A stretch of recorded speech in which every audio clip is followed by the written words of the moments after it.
नमस्कार, मैं हूं सत्यपाल और आप देख रहे हैं CWB हिंदी न्यूज। शक संवत 1945 विक्रम संवत 2080 आज माघ मास के शुक्ल पक्ष की प्रतिपदा यानी एकम तिथि और दिन शनिवार है। तदनुसार अंग्रेजी तारीख 10 फरवरी सन 2024। सबसे पहले आज के मुख्य समाचार। जिला न्यायालय कैथल में स्टेनोग्राफर के पदों पर भर्ती स्नातक पास उम्मीदवार कर सकते हैं आवेदन। हरियाणा में पशुओं की आकस्मिक मौत पर मिलेगा मुआवजा, नाममात्र राशि देकर फटाफट करवाएं बीमा। केंद्र सरकार चला रही है महिलाओं के लिए खास योजनाएं, मिल रहे हैं 1,40,000 रुपए तक का लोन, आप भी उठा सकते हैं इसका फायदा। हरियाणा में चौकीदारों की हुई बल्ले बल्ले, सैलरी में बढ़ोतरी के साथ मिली अन्य कई रियायतें। हांसी महम रोहतक रेलवे लाइन पर विद्युतीकरण कार्य शुरू, इस महीने से दौड़ेगी पैसेंजर ट्रेनें। बड़ी खुशखबरी, नारोल मेडिकल कॉलेज में इसी सत्र से शुरू होगी पढ़ाई, हर साल होगी MBBS की 150 सीटें। नूह के छपेड़ा गांव में बनेगा हरियाणा एग्रीकल्चर यूनिवर्सिटी का नया कृषि विज्ञान केंद्र। HAU ने विकसित की गेहूं व सरसों की नई किस्में। दिल्ली में 10 से 18 फरवरी तक आयोजित होगा विश्व पुस्तक मेला, जानिए इस बार क्या क्या रहेगा खास और कैसे मिलेगी टिकट। बचे हुए ग्रुपों की परीक्षा लेने की तैयारी में जुटा हरियाणा SSC, 25 फरवरी तक ले लिए जाएंगे एग्जाम। नरसिम्हा राव, चौधरी चरण सिंह और स्वामीनाथन को भारत रत्न मिला, PM मोदी ने जानकारी दी। चरण सिंह के पोते जयंत चौधरी ने लिखा, दिल जीत लिया। और पाकिस्तान चुनाव अपडेट, इमरान समर्थक जीते सबसे ज्यादा 98 सीटें, तो वहीं सरकार बनाने के लिए बिलावल से मिले शाहबाज। जेल से इमरान बोले, धांधली से पहले जीत रहे थे हम। और अब खबरें विस्तार से। हरियाणा में मौसम लगातार परिवर्तनशील बना हुआ है। मौसम परिवर्तन रहने की वजह से लोगों को ठंड का भी खूब एहसास हो रहा है। हालांकि दिन के समय धूप निकलने की वजह से ठंड नामात्र रह गई है। मौजूदा समय में सुबह और रात के समय ज्यादा ठंड लगती है। आने वाले दिनों के लिए मौसम विभाग ने ताजा अपडेट दी है। हरियाणा में मौसम आमतौर पर 14 फरवरी तक खुश्क रहने की संभावना है। इस दौरान राज्य में बीच बीच में शीत हवाएं चलने की संभावना है। पश्चिमी विक्षोभ के आंशिक प्रभाव से 13 व 14 फरवरी के दौरान राज्य में बीच बीच में आंशिक बादल छाए रहेंगे। आने वाले दिनों में मौसम फिर से बदलने वाला है। हालांकि कड़ाके की ठंड का नजारा अब देखने को नहीं मिलेगा। डिस्ट्रिक्ट एंड सेशन जज कैथल में स्टेनोग्राफर के पदों पर भर्ती के लिए आवेदन मांगे गए हैं। पुरुष या महिला जो भी उम्मीदवार इच्छुक हैं वह अपने आवेदन भारतीय डाक के माध्यम से भेज सकते हैं। आवेदन करने की आखिरी तारीख 26 फरवरी 2024 है। इन पदों के लिए उम्मीदवार का स्नातक पास होना जरूरी है। उम्मीदवार को कंप्यूटर का ज्ञान होना चाहिए तथा अंग्रेजी स्टेनो में 80 शब्द प्रति मिनट की गति होनी चाहिए। किसी भी वर्ग के उम्मीदवारों को कोई भी आवेदन शुल्क नहीं देना होगा। आयु सीमा की बात करें तो 18 वर्ष से लेकर 42 वर्ष के बीच होनी चाहिए। इन पदों के लिए आपको ऑफलाइन आवेदन भेजने होंगे। हरियाणा के मनोहर सरकार ने सूबे के चौकीदारों को बड़ी सौगात दी है। प्रदेश सरकार ने इनकी सैलरी में इजाफा कर दिया है। अब चौकीदारों को 4,000 रुपए बढ़ा हुआ मानदेय मिलेगा, यानी अब उन्हें हर महीने 7 की जगह 11,000 रुपए वेतनमान मिलेगा। इस संबंध में सरकार ने आधिकारिक नोटिफिकेशन जारी कर दिया है। वेतन में बढ़ोतरी की सौगात के साथ ही हरियाणा सरकार ने चौकीदारों को एक और तोहफा दिया है। उन्हें अब 4,000 रुपए सालाना वर्दी भत्ता भी मिलेगा। वर्दी भत्ते के साथ ही चौकीदारों को 3500 रुपए प्रति 3 वर्ष पर साइकिल के लिए अलाउंस भी दिया जाएगा। वहीं चौकीदारों को 1 नवंबर 2023 से बढ़ा हुआ मानदेय मिलेगा। पहले चौकीदारों को अपने पूरे जीवन काल में बस एक बार ही साइकिल मिलती थी, लेकिन अब उन्हें हर 5 साल बाद नई साइकिल मिलेगी। बैटरी व लाठी के लिए प्रत्येक वर्ष 1,000 रुपए और मृत्यु रजिस्ट्रेशन करवाने पर 300 की जगह 400 रुपए मिलेंगे। वहीं ग्रामीण चौकीदारों को रिटायरमेंट पर एक मुश्त 2 लाख रुपए की धनराशि भी दी जाएगी। इसके लिए हरियाणा चौकीदार नियमों में संशोधन कर दिया गया है। प्रदेश में तकरीबन 7,000 चौकीदार हैं।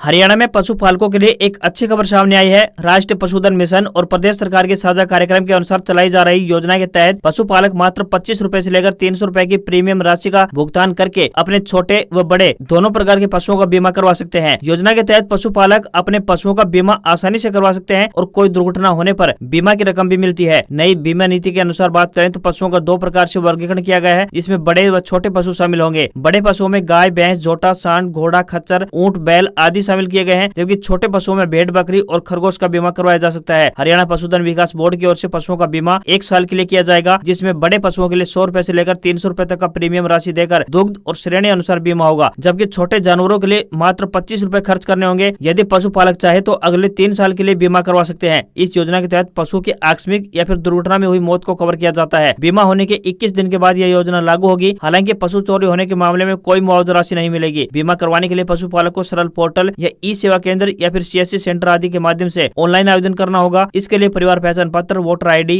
राशन कार्ड की कॉपी, पशु चिकित्सक की ओर से जारी स्वास्थ्य प्रमाण पत्र, बैंक डिटेल आदि दस्तावेज अपलोड करने होंगे।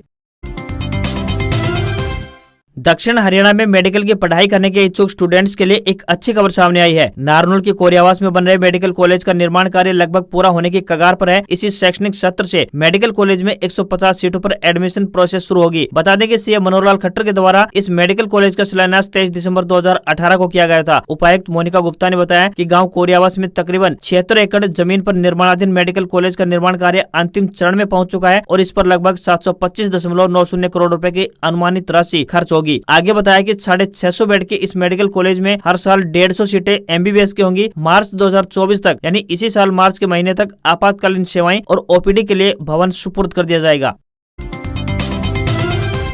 हरियाणा कर्मचारी चयन आयोग यानी HSSC की तरफ से ग्रुप सी के विभिन्न पदों के लिए परीक्षा आयोजित की जा रही है। बता दें कि आयोग की तरफ से 20 ग्रुपों की 59 श्रेणियों का रिजल्ट भी जारी किया जा चुका है। ऐसे में अब हरियाणा कर्मचारी चयन आयोग ग्रुप सी के बचे हुए सभी ग्रुपों के पेपर 25 फरवरी तक लेने की तैयारी में जुट चुका है। यदि किसी ग्रुप का पेपर 25 फरवरी तक नहीं हो पाया तो अगले दिन संभव हो सकता है। आयोग की तरफ से 18 फरवरी को 3 ग्रुपों जेई सिविल के 872, जेई इलेक्ट्रिकल के 428 और लैब टेक्नीशियन 49B के 304 पेपर लेने का फैसला लिया गया है। इसके पश्चात 20 फरवरी से 24 फरवरी तक हर रोज शाम को पंचकुला में बचे हुए सभी ग्रुपों के पेपर आयोजित करवाए जाएंगे। आयोग ने कुल मिलाकर 64 ग्रुपों में से 30 का निपटान हो चुका है और 34 ग्रुपों के पेपर अभी बचे हुए हैं। इस प्रकार 25 फरवरी तक लगभग सभी ग्रुपों के पेपर हो जाएंगे। इसके बाद आयोग की तरफ से आगे की भर्ती प्रक्रिया शुरू की जाएगी।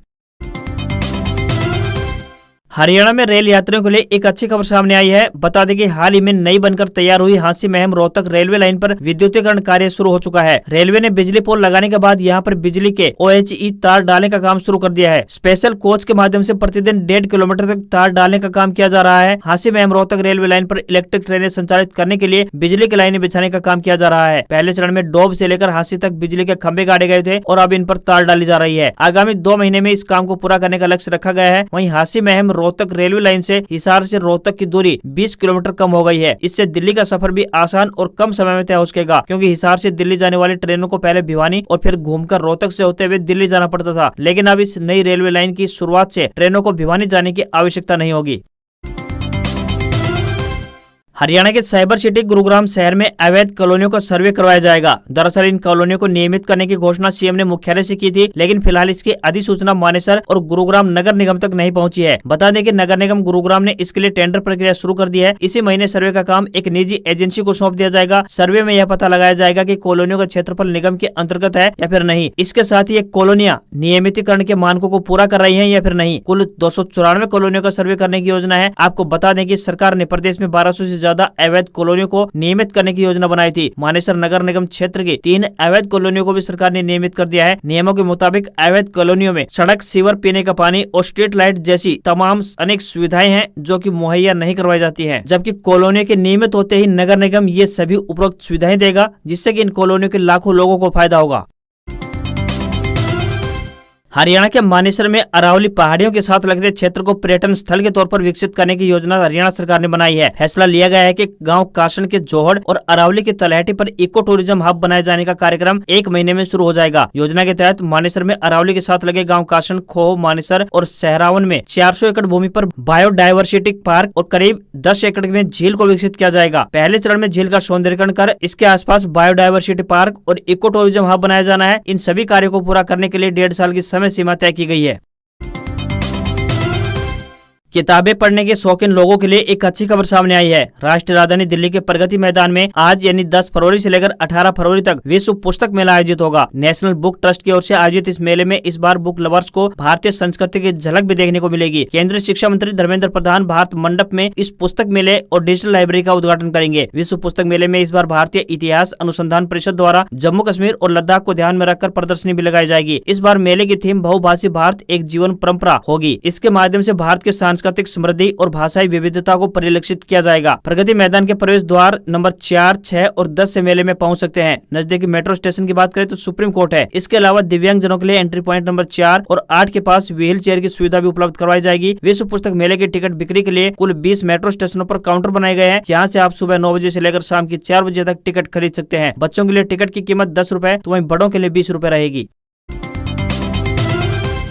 नौकरी की तलाश कर रहे युवाओं के लिए एक अच्छी खबर है। आपको बता दें कि हरियाणा के नूंह जिले के पुलिस द्वारा स्पेशल पुलिस ऑफिसर यानी कि एसपीओ के पदों पर भर्तियां की जा रही है। इसमें सेवानिवृत्त सेना के जवानों के साथ साथ अर्धसैनिक बलों के कर्मियों को भी मौका मिलेगा। HISF यानी Haryana industrial security force battalion के हटाए गए कर्मियों को भी यहाँ पर अवसर दिया जा रहा है। इसके लिए पात्र उम्मीदवार 15 फरवरी तक कमरा नंबर 402 जिला निरीक्षक शाखा कार्यालय पुलिस अधीक्षक नूंह में अप्लाई कर सकते हैं। इस भर्ती के लिए हरियाणा के किसी भी जिले में रहने वाले रिटायर्ड कर्मचारी आवेदन करने के योग्य होंगे। आवेदनकर्ता को पासपोर्ट साइज के 4 फोटो, शैक्षणिक योग्यता के प्रमाण पत्र, सेवानिवृत्ति से संबंधित सर्टिफिकेट आदि लेकर आना होगा। एसपीओ भर्ती होने वाले व्यक्ति की उम्र 25 से कम व 50 वर्ष से ज्यादा नहीं होनी चाहिए। जो भी उम्मीदवार चुने जाएंगे उन्हें 18,000 रुपए प्रतिमाह वेतन दिया जाएगा। केंद्र सरकार की तरफ से महिलाओं के लिए कई प्रकार की योजनाएं संचालित की जा रही हैं। इन योजनाओं को शुरू करने का मुख्य उद्देश्य महिलाओं को आर्थिक रूप से सशक्त और मजबूत बनाना है। इनका लाभ केवल महिलाओं को ही मिल रहा है। केंद्र सरकार की तरफ से महिलाओं को मजबूत और उनकी आर्थिक रूप से सहायता करने के लिए महिला समृद्धि योजना चलाई जा रही है। इस योजना के जरिए महिलाओं को 1,40,000 रुपए तक का लोन काफी आसानी से मिल जाता है। साथ ही महिलाओं को ब्याज पर छूट का लाभ भी मिलता है। इस योजना का लाभ ऐसी महिलाओं को मिलता है जो पिछड़े वर्ग से संबंधित हो और जिनकी सालाना आय 3 लाख रुपए से कम हो। हरियाणा के मुख्य सचिव संजीव कौशल ने बताया कि प्रदेश सरकार ने नूंह के छपेड़ा गांव में कृषि विश्वविद्यालय हिसार का नया कृषि विज्ञान केंद्र खोलने का निर्णय लिया है। कृषि विश्वविद्यालय के वैज्ञानिकों ने 3 साल में 44 नई किस्मों का विकास व पहचान की है तथा गेहूं व सरसों की 2 नई किस्में भी विकसित की है, जिससे कि कम सिंचाई में अधिक उपज प्राप्त होगी। चौधरी चरण सिंह हरियाणा कृषि विश्वविद्यालय हिसार के तिलहन वैज्ञानिकों ने हाल ही में सरसों की 2 नई किस्में RH 1424 और RH 1706 विकसित की है। ये किस्में उच्च उपज देने वाली है और तेल सामग्री से भरपूर होंगी। इसके अतिरिक्त गेहूं की एक नई किस्म WH 1402 भी विकसित की गई है, जो 2 सिंचाई और मध्यम उर्वरकों में अधिक उपज देने का मादा रखती है। इसके अलावा वैज्ञानिकों ने हरियाणा सहित पंजाब, दिल्ली, जम्मू और उत्तरी राजस्थान के सिंचित क्षेत्रों में समय पर बुआई के लिए सरसों की एक और उन्नत किस्म RH 1975 भी विकसित की है। प्रधानमंत्री नरेंद्र मोदी का एम्स शिलान्यास का कार्यक्रम माजरा में फाइनल होने से जहां केंद्रीय मंत्री राव इंद्रजीत सिंह की टीम भीड़ के लिहाज से 2013 का इतिहास दोहराने के लिए मैदान में उतर चुकी है, तो वहीं राव विरोधी खेमे का उत्साह अभी तक गायब नजर आ रहा है। शिलान्यास कार्यक्रम में भारी भीड़ जुटाकर समर्थक केंद्रीय मंत्री राव इंद्रजीत सिंह की दक्षिण हरियाणा में पकड़ की एक झलक एक बार फिर से पीएम को दिखाने के लिए तैयार है। कम समय होने के बावजूद गुरुग्राम से लेकर नारनौल तक कार्यकर्ताओं की टीम ने भीड़ जुटाने के लिए एक्सरसाइज शुरू कर दी है। अगर इस रैली में एक बार फिर से रिकॉर्ड तोड़ भीड़ एकत्रित होती है तो इससे निश्चित रूप से पीएम की नजर में राव का प्रभाव काफी बढ़ जाएगा। देश में भाजपा की सरकार बनने की नींव रेवाड़ी रैली से ही पड़ी थी। पीएम पद का उम्मीदवार घोषित होने के बाद प्रधानमंत्री श्री नरेंद्र मोदी साल 2013 में रेवाड़ी के हुड्डा मैदान में पूर्व सैनिकों की रैली से चुनाव अभियान की शुरुआत की थी। राव इंद्रजीत सिंह के संयोजन में आयोजित इस रैली में भीड़ ने सारे रिकॉर्ड तोड़ दिए थे।